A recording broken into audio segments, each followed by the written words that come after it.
of the people, and armed with mobile phones and laptops, the people are using technology to get their voice heard. Now to the micro-blogging site Twitter next.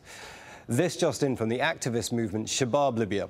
Freedom fighters heading to Bin Jawad. This is the exact point between Tripoli and Benghazi. Now, as you know, Benghazi's become the protest capital. And as my colleague Jackie Rowland has been reporting, it's been a tough fight around Benghazi for the inexperienced anti-government movement.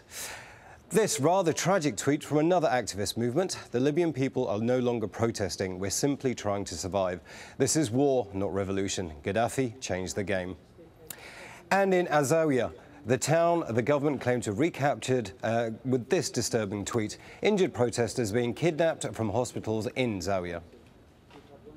Now, after Friday prayers in Egypt, the people took to the streets once again, some clearly frustrated with the slow pace of change. This from the city of Alexandria that suggests that things are still tense there. Now remember, we don't change these tweets. Sometimes we do shorten them for time reasons, but otherwise you see them how we do. State security in building in Alexandria is surrounded, shooting and Molotovs are being thrown overhead. And back to where it all began for Egypt's protest movement, Tahrir Square. This plea for the return of those arrested in the protests. Some mothers of martyrs today in Tahrir were chanting, "We want our sons back." And on those reports that Egyptian women plan a Million Woman March on Tuesday, a call for international solidarity. Million Woman March scheduled for Tuesday. I wish I could be there. Make us proud, women of Egypt. And of course, you can keep up to date all of the latest from the region. As ever, the address is www.aljazeera.net/English.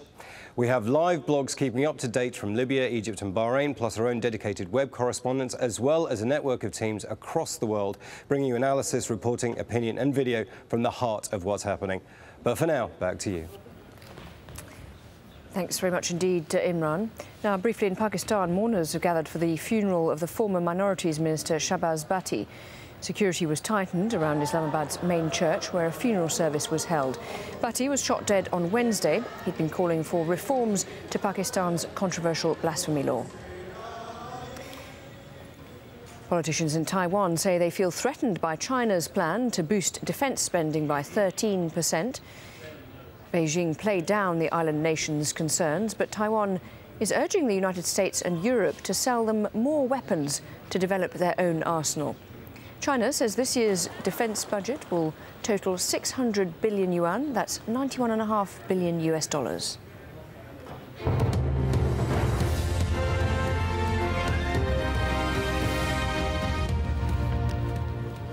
This is Al Jazeera. These are the stories making the headlines.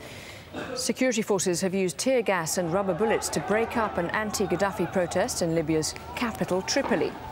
Several hundred men took to the streets after Friday prayers, demanding an end to the Libyan leader's decades-long rule.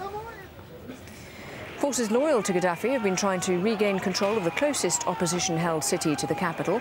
This footage was uploaded on a social media website from AlJazeera. There's now said to be a lull in fighting. But Libyan rebels are claiming to have taken control of the Mediterranean oil port of Ras Lanuf. It followed a battle to drive out pro-Gaddafi forces. The Libyan government denies the rebel fighters' claims. Well, there have been demonstrations elsewhere in the Arab world, including in Yemen. Protesters in the capital, Sana'a, called for the end of the veteran president's rule. And in northern Yemen, it's reported at least 4 people have been killed during anti-government protests. And demonstrations have continued also in Cairo's Tahrir Square. The new Prime Minister, Essam Sharaf, addressed the crowd and vowed to work hard to meet the protesters' demands. In the Iraqi capital, Baghdad, protesters demanded improved services, better pay and an end to government corruption.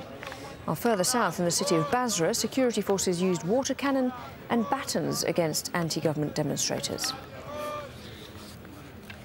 To Pakistan now, where mourners gathered for the funeral of the former Minorities Minister Shahbaz Bhatti. Security was tightened around Islamabad's main church, where a funeral service was held. Bhatti was shot dead on Wednesday. He'd been calling for reforms to Pakistan's controversial blasphemy law. And politicians in Taiwan say they feel threatened by China's plan to boost defence spending by 13%. Beijing played down the island nation's concerns. But Taiwan is urging the United States and Europe to sell them more weapons to develop their own arsenal.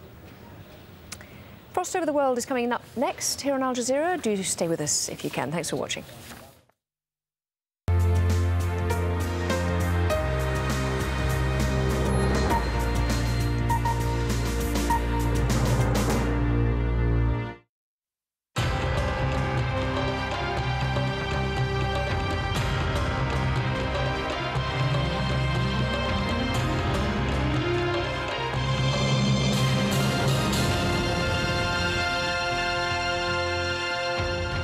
Hello and welcome to Frost Over the World, and a programme which is, naturally, dominated by the continuing unrest in North Africa and the Middle East.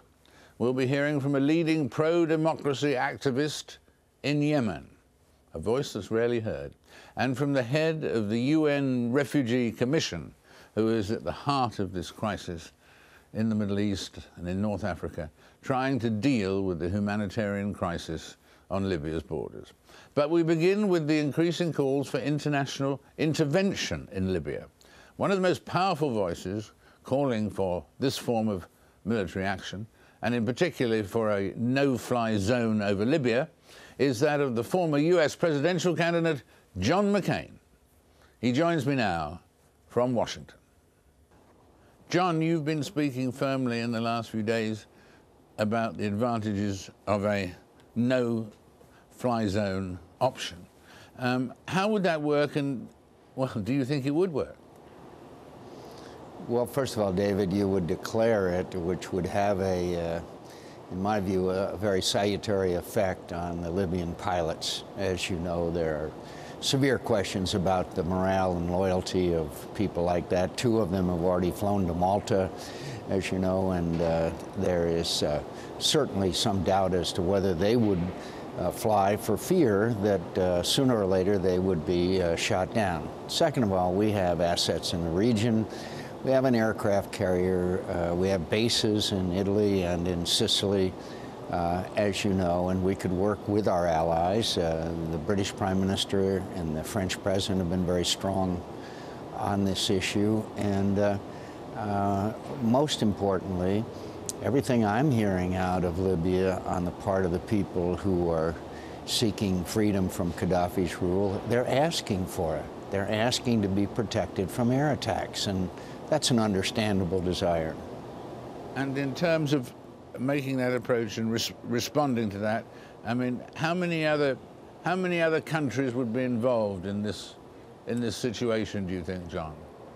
Well, again, the British and the French have been very supportive. Others have. I'm not averse to going to NATO, but I also think that the United States could say, look, this is a situation where people are being massacred or attempted to being massacred by Gaddafi. He has clearly threatened all kinds of things that would happen rather than him leave power. And so there's a lot of ways.